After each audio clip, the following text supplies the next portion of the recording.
إنه الخلق العظيم المجتبى، وهو مشكاة الفضيلة والمعين لليتامى والنساء والضعفاء، رفقه بل للخلائق أجمعين، للطيور ووكرها وصغارها، للحياة ومن يصلي على الأمين.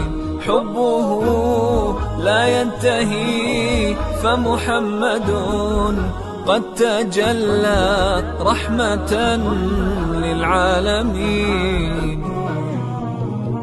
من كمثل محمد يختار في كفة التوحيد.